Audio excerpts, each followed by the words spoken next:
इसमें एक और क्वेश्चन था कि जब ये कहते हैं कि जिम वाले जो होते हैं ये स्टेरॉइड्स लेते हैं कुछ, स्टीरॉइड्स तो ये रिप्रोडक्टिव बिल्कुल रिप्रोडक्टिव सिस्टम वेरी डेंजरस। हाँ ठीक है, you should be natural nature and will be having natural diet Okay. And natural exercise. जो स्टीरॉइड्स हैं, ठीक है, ये क्या करते हैं, एक तो ये आपकी बॉडी के अंदर स्टीरॉइड जो आपकी नेचुरल स्टीरॉइड है उसको स्प्रेस कर देते हैं और आपकी खुद हो बॉडी के नेचुरल स्टीरॉइड बनना बंद हो जाता है। ठीक है, सेकेंडली बॉडी के अंदर बैलेंस जो होता है वो स्टीरॉइड का ख़राब हो जाता है।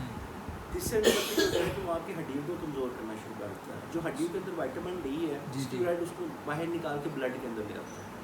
ठीक है, जिसको ऑस्टियोपोरोसिस कहते हैं और फीमेल के अंदर वो ज़्यादा होता है जी जी, ऑस्टियोमलेशिया कहते ठीक हैं है, जी, और बच्चों के अंदर रिकेट्स कहते हैं। रिकेट्स कहते हैं रिकेट्स, ठीक है, तो वो हड्डियों से निकल, और उसकी स्टीरॉइड बच्चों की तो रीज़न नहीं है, लेकिन जो एथलीट्स हैं वो स्टीरॉइड यूज़ करते हैं, उससे उसकी मसल की डेवलपमेंट हो जाती है जी जी, लेकिन असल में वो अंदर से वीकनेस क्रिएट हो जाती है। ठीक है, वीकनेस क्रिएट होने की वजह से उनकी आर्टरीज पैक हो जाती हैं। ठीक है, अंदर एथरोस्क्लेरोसिस का प्रोसेस बिगड़ी हो जाता है, बॉडी स्ट्रेस में रहती है, और जैसे ही वो होता है तो उनको फ़ौरन एमआई, हार्ट अटैक या सीवीए या आई का या किडनी फेलियर, वो सडन कार्डियक अरेस्ट में चले जाते हैं। और उसके अलावा ये रिप्रोडक्टिव सिस्टम में भी कहते हैं कि काफ़ी बिल्कुल, ये डेंजरस है। रिप्रोडक्टिव सिस्टम के ऊपर बहुत ज़्यादा इफेक्ट करता है, क्योंकि टेस्टोस्टेरोन जो मेल हार्मोन है, Yes, ठीक है, yes. ये नेचुरली स्क्रीन हो रहा होता है। Good. हमारे मसल इसको स्क्रीन कर रहे होते जी, हैं। जी। ठीक है, जो हमारे लेग मसल्स हैं ये 10 to 15% हार्मोन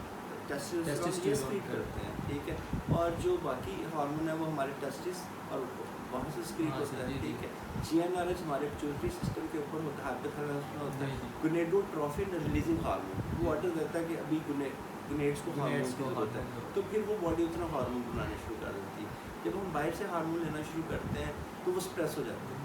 ठीक है, उनकी स्प्रेशन की वजह से उनको सेक्सुअल डिसफंक्शन हो जाता है। ठीक है, और सेकेंडली उनके स्पर्म नहीं बन सकते, सो उनके स्पर्म काउंट लो हो जाता है। ठीक है, कि उनको एजोस्पर्मिया हो जाता है। जब उनकी शादी होती है तो जब वो मेट करते हैं अपनी वो उसके साथ, तो फिर वो क्योंकि स्पर्म तो होते हैं कोई, तो फिर प्रेगनेंसी खत्म, प्रेगनेंसी नहीं हो सकती क्योंकि स्पर्म ही नहीं होगा।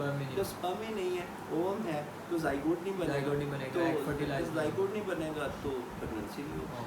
Thank you so much, thank you so much.